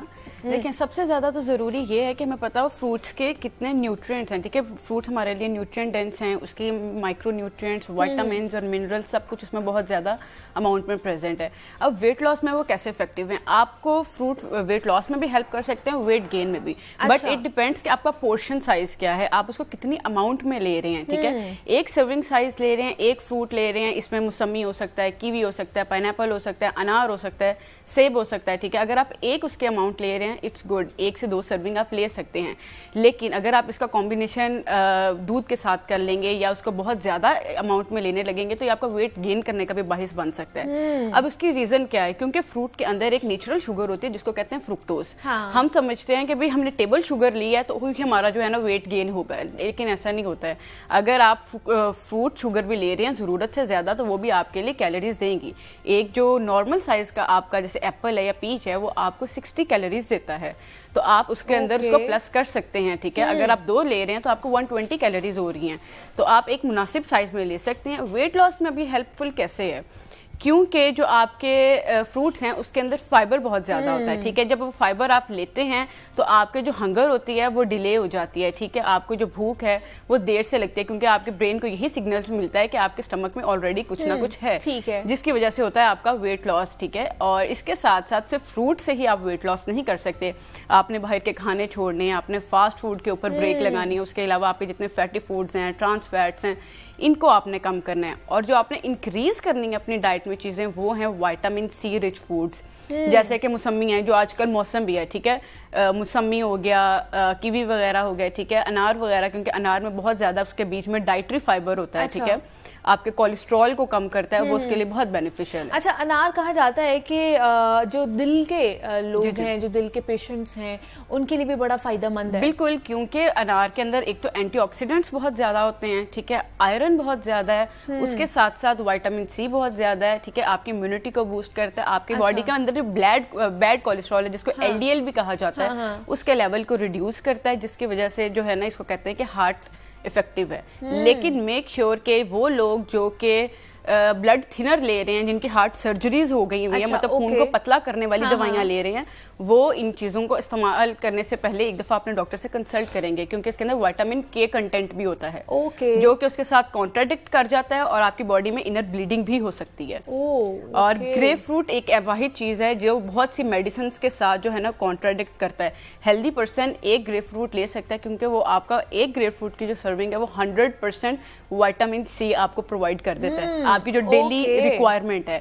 लेकिन बहुत सी आपकी बीपी की मेडिसिन, बहुत सी आपकी हार्ट की मेडिसिन, बहुत से आपके ब्लड थिनर्स, उसके साथ वो कॉन्ट्राडिक्ट भी करता है। तो आपने इस चीज का थोड़ा ध्यान रखते हुए इसको ग्रेप फ्रूट पर भी आएंगे, उस पर भी, लेकिन अभी अनार पे बात करें तो उसकी कितनी सर्विंग होनी चाहिए एक दिन में? देखिए, एक बोल जो स्मॉल साइज में है या एक कप है आपके पास, आप उसको अनार का कंज्यूम कर सकते हैं डेली। ठीक है। क्योंकि एक तो उसके अंदर एंटीऑक्सीडेंट्स हैं, वो लोग जिनको लंग्स कैंसर है, कोलोन कैंसर है, और वो मर्द हजरात जिसके अंदर प्रोस्टेट कैंसर है, इन सब के लिए बहुत जरूरी है, बहुत अहमियत का हामिल है जो आपका अनार खाना। अच्छा, अनार में भी तो दो कैटेगरीज आ जाती हैं, एक रेड अनार होता है, एक व्हाइट अनार होता है, तो कौन सा ज्यादा बेहतर है? लेकिन दोनों जो है अनार, उसमें विटामिन सी कंटेंट और सब कुछ वो उतना ही होता है, लेकिन ये होता है कि रेड अनार में, व्हाइट अनार में आपका आयरन कंटेंट थोड़ा ज्यादा होता है, ठीक है, और वो मीठा होता है। कई लोग होते हैं वो कहते हैं कि हमें तुरशी लग जाती है, हमारा गला खटास हो जाती है। तो उन लोगों के लिए थोड़ा सा होता है कि हम उनको कहते हैं कि आप व्हाइट अनार ले लें, लेकिन अगर कोई रेड अनार भी कंज्यूम कर सकता है वो भी ले सकते हैं। दूसरे आपकी कॉस्ट की थोड़े सा डिफरेंस आ जाता है, ठीक है, जो कि इजीली अफोर्डेबल है, उनको व्हाइट लेना चाहिए। दोनों में ऑलमोस्ट सेम होती है, ऑलमोस्ट सेम होती हैं, तो आप इसलिए उसकी कंजप्शन कर सकते हैं। रॉ फॉर्म में ज्यादा उसका इंटेक करना चाहिए। बहुत से लोग जूसेस भी इस्तेमाल, जूसेस एक बहुत बड़ी रीजन है वेट गेन की, क्योंकि आप एक बोल अनार ले रहे हैं, आपके पास डाइटेड फाइबर जा रहा है, आपका वेट रिड्यूस हो रहा है, क्योंकि वो आपको काफी देर तक फीलिंग ऑफ फुलनेस देगा। लेकिन जब आप फ्रूट जूस का यूज करेंगे तो क्या होगा कि इंक्रीज करनी पड़ेगी आपको अमाउंट। एक सर्विंग के साथ आप फ्रूट जूस नहीं बनाएंगे, उसका तो बिल्कुल 1 से 2 सिप बनेंगे। आप अपनी सर्विंग साइज इंक्रीज करते हैं, जैसे ही आपकी बॉडी में जाता है आपका ब्लड ग्लूकोज लेवल इंक्रीज हो जाता है। वो लोग जो डायबिटीज के पेशेंट है, उनकी वो कहते हैं हमने सारा दिन कुछ भी नहीं लिया, सिर्फ एक मौसमी का जूस पिया, लेकिन हमारी शुगर इंक्रीज हो गई है। क्यों हो गई है? क्योंकि जब आपके ग्लूकोज लेवल इंक्रीज हो जाएगा, आपका मतलब कि ब्लड ग्लूकोज के ऊपर इतना ज्यादा लोड बन गया ना, ग्लाइसेमिक लोड एक चीज होती है, ठीक है, वो इंक्रीज हो जाती है, जो क्वांटिटी से इंक्रीज हो जाती है। तो वो जब आपका बढ़ जाएगा तो ऑब्वियसली आपका स्पाइक होगा, आपको इंसुलिन रेजिस्टेंस के इशू हो जाते हैं। वो लोग जो कहते हैं मैं वेट स्टक का इशू आ रहा है, हमने आ रहा वेट स्टक हो गया, हिल नहीं रहा, उनको सबसे पहले जरूरी ये है कि वो अपना HbA1c का टेस्ट करवाएं। अच्छा, दूसरा अनार के ऊपर हमारी बड़ी कॉमन प्रैक्टिस है, हम नमक डालकर खाते हैं। जी जी, लेकिन देखिए अब नमक की भी ये चीज है कि जो लोग जिनको ब्लड प्रेशर का इशू है वो नमक को अवॉइड करेंगे। वो लोग जिनको स्टमक का इशू है वो स्प्रिंकल कर सकते हैं। अच्छा, स्टमक क्योंकि डाइजेशन के लिए अच्छा है। अब नमक आपने सिंपल नमक नहीं, आपने काले नमक का इस्तेमाल करना है, ठीक है। एक तो वो टेस्ट डेवलपमेंट के लिए अच्छा है, और वैसे भी मतलब कि आपको मतलब कि टेस्ट बड्स को भी सूट कर जाता है। लेकिन ब्लड प्रेशर के लोग जिनको डैश डाइट करवाई जाती है, ठीक है, हर डिजीज की एक डाइट होती है, ठीक है, वो इसका इस्तेमाल बिल्कुल नहीं करेंगे, नमक का इस्तेमाल नहीं करेंगे, वो वैसे उसको कंज्यूम किसी भी चीज का इस्तेमाल करना है, लेकिन एहतियात के साथ और पोर्शन वाइज उसका ध्यान रख के करना है। लेकिन सबसे ज्यादा जो जरूरी है अनार, वो प्रेग्नेंट वुमेन्स जो है ना वो उसका बहुत अच्छे से इस्तेमाल कर सकते हैं, क्योंकि उसके अंदर आयरन कंटेंट बहुत ज्यादा होता है, और हमारी आधे से ज्यादा अवाम के अंदर फॉलिक एसिड और आयरन डेफिशिएंसी का बहुत इशू है। वो लड़कियां जिनकी शादी होने वाली है उनको चाहिए कि वो 1 मंथ पहले आयरन सप्लीमेंट्स और रोज अनार का इस्तेमाल करें। ठीक है, एक तो आपका आयरन का प्रॉब्लम भी खत्म हो जाएगा, दूसरा आपका वेट भी जो है वो वेट बहुत बैलेंस करता है, बैलेंस रहेगा। लेकिन रिड्यूस करने के लिए आपको बाकी और चीजें भी जिसमें एक्सरसाइज हो जाती है, वेल बैलेंस डाइट हो जाती है, ये सारी चीजें भी साथ साथ करनी है। अच्छा, दूसरा जैसे मैंने बात की, आपने ग्रेप फ्रूट की बात की, उसमें भी बहुत कहा जाता है कि अगर आपने डाइटिंग करनी है, अपना वेट कम करना है, तो ग्रेप फ्रूट का जूस पिए या ग्रेप फ्रूट खाना शुरू कर दें। देखिए, सबसे पहले समझने की बात यह है कि कोई एक चीज नहीं होती है जिसको आप लें और आपका वजन जो है ना वो ड्रॉप होने लग जाएगा। चीज ये होती है कि आप फ्रूट क्यों होती है ना, फ्रूट आप क्यों लेते हैं? ताकि आपके बॉडी में फाइबर आए और जो आपकी ओवरऑल कैलोरीज है ना उसके ऊपर थोड़ी सी ब्रेक लग जाए, इसलिए फ्रूट आपको प्रेफर किया जाता है। अब जैसे आप ग्रेप फ्रूट का इस्तेमाल करेंगे, उसके अंदर आपको विटामिन सी मिल जाएगा, उसकी ओवरऑल कैलोरीज कम है, ठीक है। एक ग्रेप फ्रूट में आपको 60 कैलोरीज है, उसके बदले में एक बर्गर ले रहे हैं 400 कैलोरीज है, तो डिफरेंस तो है ना स्नैकिंग में। वाइज स्नैकिंग करेंगे तो वेट लूज होगा, ये वाला डिफरेंस आता है, जिसकी वजह से कहा जाता है कि आप ग्रेप फ्रूट लें, वेट लॉस में हेल्प है। लेकिन एहतियात से वो लोग लोग नहीं जिनको हार्ट का इशू है अच्छा, या वो ब्लड नहीं प्रेशर खा सकते हैं। वो खा सकते हैं, लेकिन उनकी मेडिकेशन की टाइमिंग के अकॉर्डिंग डॉक्टर एडजस्ट करते हैं, ठीक है, क्योंकि वो कई दफा जो विटामिन के है वो इंटरेक्ट कर जाता है और इनर ब्लीडिंग हो जाती है, जिनकी सर्जरी हुई होती है, स्टंट्स डले होते हैं हार्ट के पेशेंट। लेकिन अगर नॉर्मली अगर आपका सिर्फ कोलेस्ट्रॉल लेवल इंक्रीज है और आपकी कोई सर्जरी नहीं हुई है, फिर आप इसका इस्तेमाल कर सकते हैं। अच्छा, अमरूद भी आजकल आया हुआ है, उसके हवाले से बताइए, उसमें कौन कौन सी न्यूट्रिएंट्स हैं? अमरूद विटामिन सी रिच, अमरूद के अंदर बहुत ज्यादा इम्यूनिटी बूस्टर है। अब आपका पिछले दिनों कोरोना गुजरा है, बहुत ज्यादा कहा जाता था विटामिन सी लें, और लोगों को यही नहीं पता था विटामिन सी लेना आपने कहाँ से है। तो अमरूद एक बहुत अच्छा है, वो लोग जिनको मैदे के इशू है, स्टमक का इशू है, वो अमरूद का इस्तेमाल कर सकते हैं। जीआईटी के पेशेंट्स के लिए बहुत अच्छा है, मतलब जिन्होंने हेल्दी स्नैकिंग करनी है और उनको जीआईटी भी है और उसके साथ एक दो और डिजीजेस भी हैं, तो वो इसका इस्तेमाल कर सकते हैं। लेकिन उसका भी पोर्शन, एक अमरूद, दो अमरूद आप ले सकते हैं, उसका कोई मसला नहीं है। 2 अमरूद तक आप 1% ले सकते हैं, ठीक है, लेकिन ये होता है कि आपने ओवरऑल बाकी कैलोरीज को फिर बैलेंस लगना है। फॉर एग्जांपल आपकी 1500 to 1600 1% की रिक्वायरमेंट है, ठीक है, उसमें अगर उसने 200-300 कैलोरीज अपने अमरूद से भी ले ली हैं, बाकी बाद में कवर कर ली हैं, तो इट्स ओके। लेकिन अगर उसने 1600 कैलोरीज पूरी कर ली हैं, ठीक है, उसके बाद वो अमरूद ले रहा है, तो जाहिर सी बात है उसका वेट प्रोटॉन करवाएंगे। प्रोटॉन ही होगा। अच्छा, मौसमी का भी मौसम है, अभी मौसमी भी चल रही है, वो भी या तो हम लोग रॉ फॉर्म में खा रहे हैं, फिर मौसमी का जूस पिया जा रहा है। जी जी। अब वो लोग जिनको कोल्ड, नजला, जुकाम आजकल बहुत ज्यादा हो रहा है, सर्दी का मौसम में होता है, ठीक है, तो उसके लिए आप मौसमी का इस्तेमाल कर सकते हैं। मौसमी is very good for it, और खास तौर पे अवॉइड करें जूस फॉर्म में, आप प्रेफर करें कि आप होल फ्रूट की फॉर्म में लें। Whole fruit is good, like अगर आप उसकी फॉर्म में लेते हैं जूसेस में, तो वो फ्रुक्टोज लेवल वही इंक्रीज हो जाएगा और वो आपके लिए फिर इतना बेनिफिशियल नहीं रहता ही नहीं है ना। फाइबर तो आपका कंटेंट वो तो वेस्ट प्रोडक्ट में चला जाता है ना, उसको तो आप निकाल देते हो। आप सिर्फ फ्रुक्टोज को शेक करके पी रहे हैं, तो वो सिर्फ वेट गेन ही है। हाँ, ये डिफरेंस आता है। जो जूस की जगह आप लोग जो होल फ्रूट खाएं, वो ज्यादा बेनिफिशियल है आपके लिए, और वो भी आपका जो वेट है, वेट जर्नी को या वेट लॉस जर्नी को बैलेंस रखेगा। लेकिन फिर दोबारा से मैं वही कहूंगी कि जनाब वेट लूज करना है आपने, लेकिन उसके साथ साथ बाकी चीजों का भी आप लोगों ने ख्याल रखना है। सिर्फ ये नहीं है कि हमने सिर्फ फ्रूट्स खाए जाने और हमारा वेट लूज होगा, ऐसा नहीं है। अच्छा, दूसरा पपाया है, उसके वाले से बहुत बात की जाती है कि वो भी वेट लूज जर्नी में बड़ा वेट लॉस जर्नी में भी कारआमद है, और उसके साथ साथ डायबिटीज के लिए भी बहुत अच्छा है। वो लोग मना किया जाता है ना डायबिटिक पेशेंट को कि आपने फ्रूट को थोड़ा अवॉइड करना है, लेकिन उन पेशेंट के लिए भी पपाया बहुत हेल्पफुल है। जो वो है जिनको थोड़ा सा एंजाइटी या डिप्रेशन का इशू है, उनके लिए पपाया बहुत अच्छा है उनको, क्योंकि उसके अंदर बहुत ज्यादा एंटीऑक्सीडेंट्स होते हैं, और उसके अंदर एक होता है पापेन जो उसका एक्टिव इंग्रेडिएंट होता है। अच्छा, तो वो बहुत बेनिफिशियल है डायबिटिक पेशेंट, और उनके लिए बहुत हेल्पफुल है ये। क्योंकि अगर वो इसका इस्तेमाल करेंगे, क्योंकि उनका फ्रुक्टोज लेवल भी इंक्रीज नहीं होगा। ग्लाइसेमिक इंडेक्स भी एक चीज होती है जिसको आपने देखना होता है अलॉन्ग विद द आपका डाइट प्लान जो होता है ना, तो उन लोगों के लिए बहुत बेनिफिशियल है। उन लोगों को इस चीज का ख्याल रखना चाहिए और वो पपाया का इस्तेमाल कर सकते हैं जो डायबिटिक है। लास्ट पे ये मैं कोमल पूछना चाहूंगी कि क्या टाइमिंग क्या होनी चाहिए फ्रूट्स खाने की? बहुत से लोग खाने के बाद, रात को भी खाने के बाद खा रहे होते हैं, तो क्या टाइमिंग्स बहुत मैटर करती हैं। आपने जो अपना फ्रूट का कंजप्शन है ना, 5 बजे के बाद नहीं आपने लेनी। अच्छा, अगर आप 5 बजे के बाद, सही, शाम में 5 बजे के बाद नहीं लें। क्यों? क्योंकि एक तो आपका मेटाबॉलिज्म लेवल स्लो डाउन हो जाता है, ठीक है, आपको डाइजेशन वगैरह का इशू हो जाता है, और वो फिर जो कैलोरीज हैं उनको आप बर्न आउट भी नहीं करते हैं, ठीक है। तो इट्स बेटर कि आपकी जो हेल्दी स्नैकिंग का ऑप्शन होता है, जैसे कि दिन में मॉर्निंग के बाद 10-11 का टाइम हो गया, ठीक है, या आपके पास 3 से 4 बजे का टाइम हो गया, उसमें आप सर्विंग जो है वो फ्रूट की ले सकते हैं, और इट वुड बी हेल्पफुल। क्यों? क्योंकि देखें आपको जब हम खाने के साथ फौरन ले लेते हैं ना, हम लोग कहते हैं मीठे में फ्रूट ले लो, ठीक है, वो बहुत ज्यादा हमारी गलत एक जो है ना प्रैक्टिस है हमारी। क्यों? क्योंकि जब आप लोग फ्रूट ले लेते हैं, फ्रूट के अंदर होता है डाइटरी फाइबर, ठीक है, और जो आपका खाना होता है वो उसकी भी डाइजेशन प्रोसेस को स्लो डाउन कर देता है। तो आपने या तो खाने से 2 घंटे पहले लेना है फ्रूट, या खाने से 2 घंटे बाद में कोई फ्रूट लेना। अच्छा, और 5 बजे के बाद, शाम को 5 बजे के बाद तो बेशक आप ना ही खाएं तो वो ज्यादा बेहतर है, क्योंकि आपका मेटाबॉलिज्म स्लो डाउन हो जाता है। मॉर्निंग में इस चीज को प्रैक्टिस बना लें कि मॉर्निंग में हमने फ्रूट्स खाने हैं। हमारे साथ डॉक्टर कोमल राना न्यूट्रिशनिस्ट मौजूद थी। कोमल, बहुत शुक्रिया आपके वक्त का कि आप यहाँ पर आई, और जनाब फ्रूट्स के साथ हम किस तरह अपना वेट लॉस कर सकते हैं उस पर हमने बात की है। कौन कौन से फ्रूट्स आजकल मौसमी फल हैं वो कितने अच्छे हैं, उनमें क्या क्या चीजें मौजूद हैं जिनको खाना चाहिए हमें।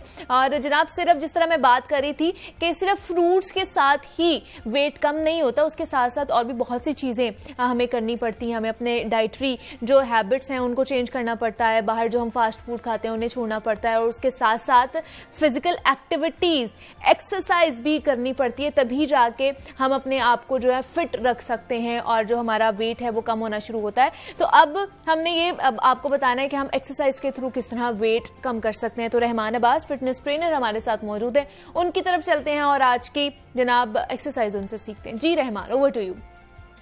अस्सलाम वालेकुम, गुड मॉर्निंग, सब कैसे हैं? ठीक ठाक है। मैं हूं रहमान अब्बास, आपका लाइफ कोच, आपको डांटने के लिए, फिट करने के लिए, स्ट्रॉन्ग करने के लिए आपकी खिदमत में हाजिर है।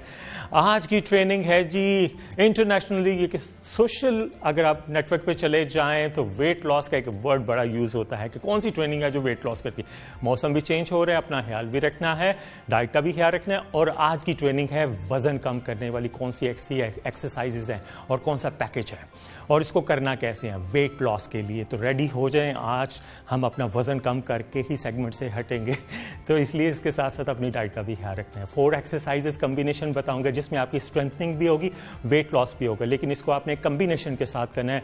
ये नहीं कि एक ट्रेनिंग की तो आप बहुत देर तक बाहर चले गए, नो, मिनिमम ब्रेक और परफेक्ट हाई रेपिटेशन के साथ। तो चले 4 एक्सरसाइज। वार्म अप फर्स्ट आपने करना है, वो आपको मैंने पहले ही बताया है कई जगह पे, आपको भी पता होगा।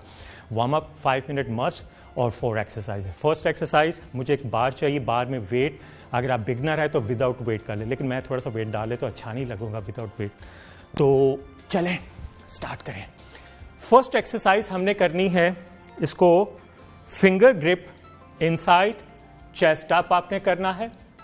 Okay, first ring slow motion में बताऊंगा ताकि आपको पता चले। स्ट्रेट ग्रिप कर ली, आप विदाउट वेट आपने स्टार्ट करना है। 3 मूव्स बनेंगे, फर्स्ट, सेकेंड, थर्ड। अब रिवर्स आना है, थर्ड, सेकेंड, फर्स्ट। अब ये एक रिदम के साथ 1 2 1 2 1 2 1 2। अब इसको अगेन मैं स्लो मोशन में, क्योंकि मैं तो कर ही लाऊंगा लेकिन आपको बताने के लिए भी जरूरी है। First move, second move shoulder level, third move. ये फुल पावर ट्रेनिंग है वेट लॉस के लिए। 1 2 3 3 2 1। 10 रैप्स आपने करने एक रिदम के साथ। फर्स्ट आपने विदाउट बार, आपने वेट के बगैर, फिर उसके बाद आपने वेट इंक्रीज करना है इतना कि कमर पे प्रेशर ना आए। 1 2 1 2। पांव की जो ग्रिप है, एक रिदम है, वो शोल्डर लेवल। 1 2 1 2। 10 रैप्स आपने करने। First exercise. सेकंड एक्सरसाइज बाहर मैंने रखी है क्योंकि बार बार एक मूवमेंट बनेगी। आपने करना है 45 degree body bend, chest up, और इसको बेली बटन तक लेके आना है।